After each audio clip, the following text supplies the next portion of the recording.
So welcome होमिस, मेरा नाम है ओबिटो और आज हम एक नए एनिमे को स्टार्ट करने वाले हैं। एंड ट्रस्ट मी होमिस, आपको ये एनिमे बहुत पसंद आएगा। इस एनिमे का नाम है ब्लू एग्जॉस्टिक। इस एनिमे में मेन कैरेक्टर एक अपनी नॉर्मल लाइफ जीता है, लेकिन उसे नहीं पता कि वो डेविल्स का गॉड है। तो चलिए इसको शुरू करते हैं and I hope you like it guys. Episode first के स्टार्टिंग में हम एक चर्च के अंदर काफी सारे लोगों को प्रेयर करते हुए देखते हैं। अभी अचानक से एक मूर्ति के अंदर से खून निकलने लग जाता है और वो सारे लोग काफी ज्यादा डर जाते हैं। तभी चर्च का फादर बोलता है, डरने की जरूरत नहीं है, अपना काम करो। ये लोग दोबारा से प्रेयर करना चालू करते हैं, लेकिन तभी एक आदमी के मुंह से खून निकलने लग जाता है और अचानक से एक ब्लू कलर की फ्लेम निकलने लग जाती है और वो आदमी वहीं पर मर जाता है। फादर दोबारा बोलता है, रुको मत, नॉन स्टॉप करते रहो। लेकिन एक एक कर वो सभी लोग ब्लू कलर की फ्लेम से जलकर मर जाते हैं। तभी उनमें से एक आदमी फादर से बोलता है, फादर रहने दीजिए, देखिए लोग मर रहे हैं। फादर बोलते हैं, पागल मत बनो, अगर हम फेल हो गए तो हमारी दुनिया को कोई नहीं बचा पाएगा। लेकिन तभी फादर के मुंह से भी खून निकलने लगता है और वो भी ब्लू कलर की फ्लेम में जलने लगते हैं और डीमन बोलते हुए मर जाते हैं और ब्लू कलर की फ्लेम बहुत ज्यादा चमकने लगती है और इसी के साथ एनिमे की स्टार्टिंग होती है। इसके बाद हम एक लड़के को देखते हैं जो कि कुछ गंदे लड़कों को मारकर भगा देता है और बोलता है, तुम लोग कितने घटिया हो, और अपने हाथ पे लगे खून को देखकर बोलता है, मैंने ये दोबारा कर दिया। और ऊपर की तरफ देखते हुए बोलता है, आखिर मैं ये क्या कर रहा हूँ। इसके बाद हम एक चर्च का सीन देखते हैं जहाँ पर फादर बोलते हैं, रिन तुमने जो भी गलती करी है उसको कन्फेस करो। वो बोलता है, जब मैंने कुछ गलत किया ही नहीं तो मैं क्यों करूं। फादर बोलते हैं, तो ये चोटें कैसे लगी। वो बोलता है, मैं सीढ़ियों से गिर गया था। रिन फादर के इन जवाबों से बचने के लिए उनके साथ एक मजाक करता है, लेकिन एक मिनट,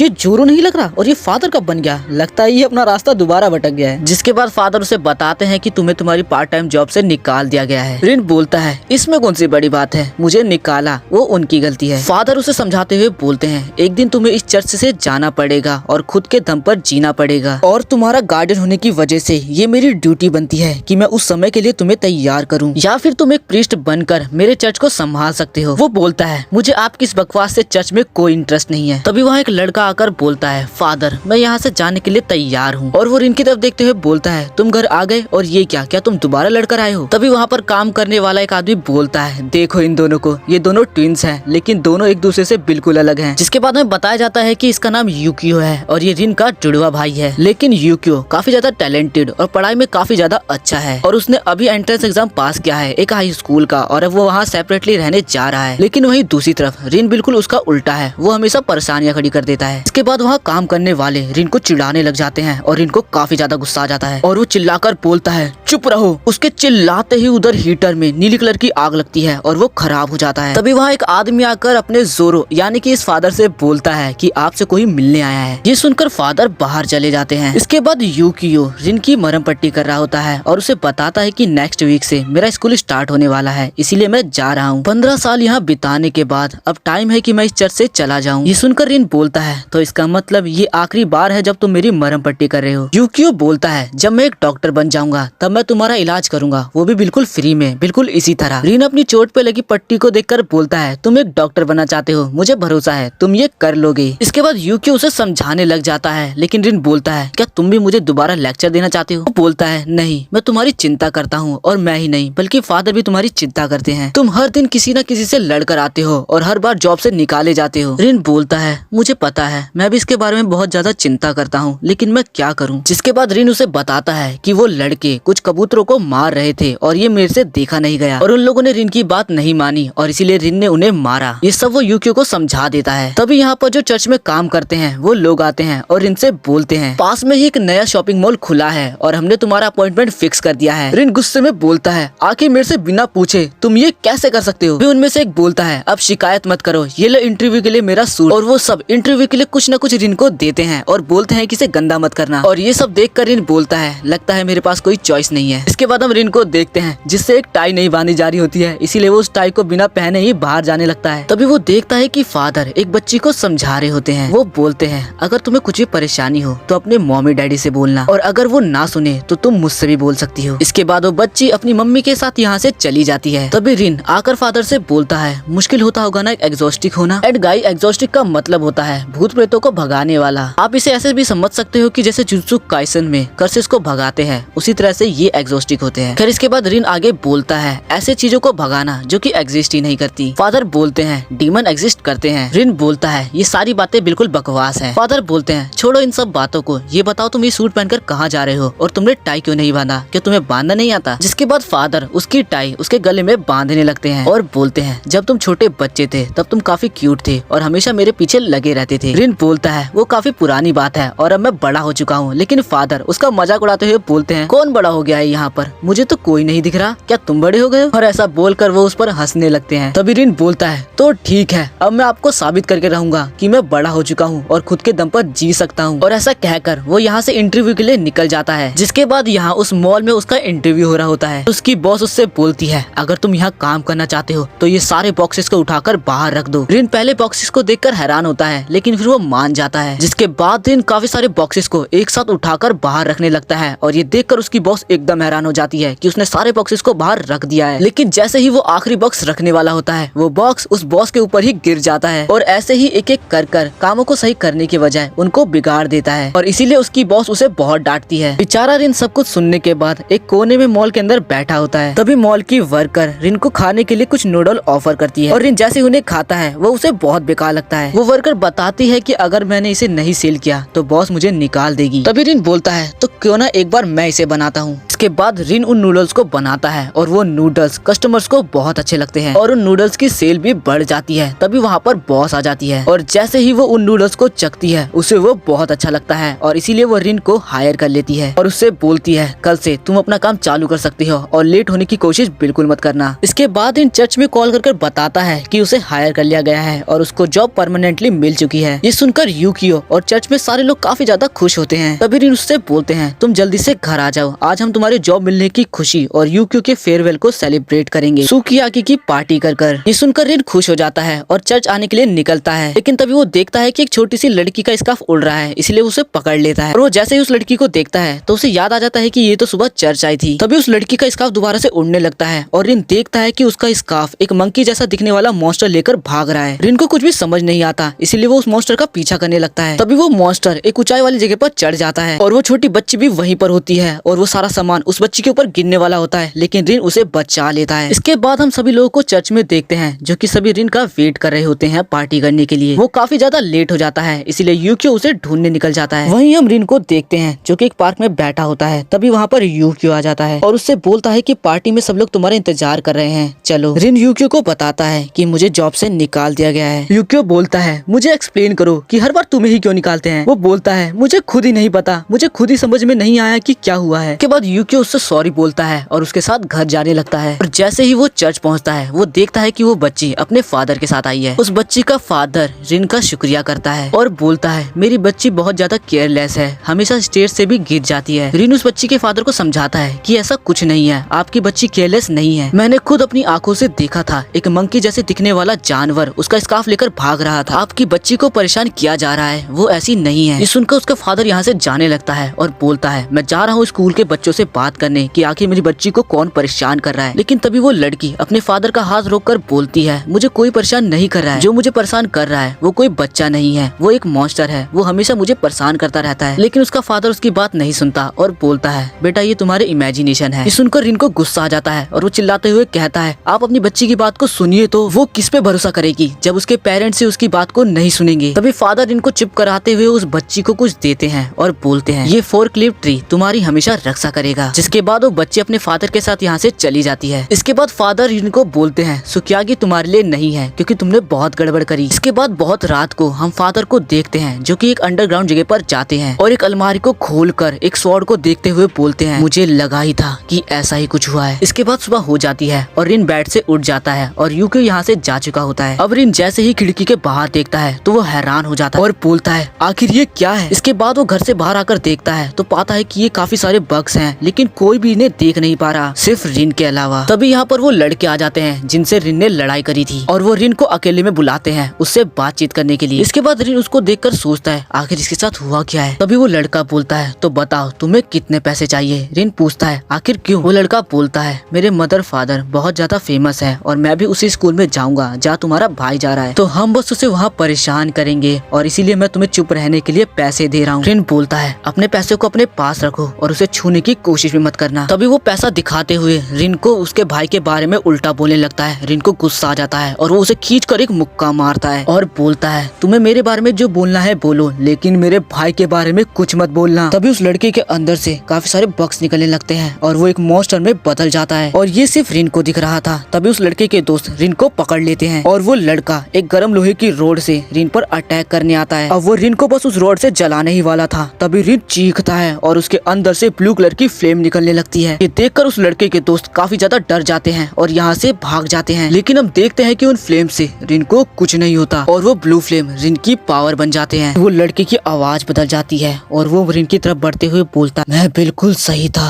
मैं गलती कर ही नहीं सकता, मेरा नाम है एस्ट्रोस। तो चले हमारे यंग मास्टर लॉर्ड सैतन आपका कब से वेट कर रहे हैं। सैतन का नाम सुनकर रिन को कुछ भी समझ में नहीं आता है, लेकिन तभी यहाँ पर फादर आ जाते हैं और रिन की तरफ बढ़ने लगते हैं। फादर को देखकर उस मॉन्स्टर को काफी ज्यादा गुस्सा आ जाता है और वो बोलता है तो तुम एक एग्जॉस्टिक हो, और वो मॉन्स्टर फादर पर अटैक कर देता है। लेकिन फादर काफी आसानी से उसे हरा देते हैं और उस लड़के के अंदर से उस मॉन्स्टर को भगा देते हैं और रिन से बोलते हैं इसके अंदर जो डीमन था मैंने उसे भगा दिया है। रिन डीमन का नाम सुनकर थोड़ा हैरान हो जाता है। तभी फादर बोलते हैं मैं जानता हूँ तुम भी इन्हें देख सकते हो। फादर बताते हैं ये एविल पर्सन की तरफ अट्रैक्टिव होते हैं। फादर इनको बताते हैं हमारी दुनिया एक डायमेंशन की तरह है जो कि दूसरी दुनिया से शीशे की तरह जुड़ी हुई है। पहली है मटेरियल वर्ल्ड जिसमें हम रहते हैं और दूसरी है डीमन की दुनिया। लेकिन आसानी से कोई भी उस दुनिया से कांटेक्ट नहीं कर सकता है, लेकिन कुछ डीमन आसानी से एविल लोगों पर काबू पा सकते हैं। और अब मेरे साथ चलो, अब समय आ चुका है कि तुम्हें तुम्हारी सच्चाई बताई जाए। ये सुनकर रिन हैरान हो जाता है और बोलता है आपका क्या मतलब है डीमन से, और आखिर ये सब मेरे पीछे ही क्यों लगे हैं। तभी फादर बोलते हैं तुम एक इंसान नहीं हो रिन, तुम एक डीमन के बच्चे हो जिसका नाम है सैतान जो कि डीमंस का गॉड है। और वो यहाँ से रिन को ले जाने लगते हैं और इसी के साथ ये वाला एपिसोड यहाँ पर खत्म होता है। वीडियो जरा भी अच्छा लगा हो तो एक लाइक जरूर करना एंड इसका नेक्स्ट एपिसोड मैं जल्दी ही लेकर आऊंगा।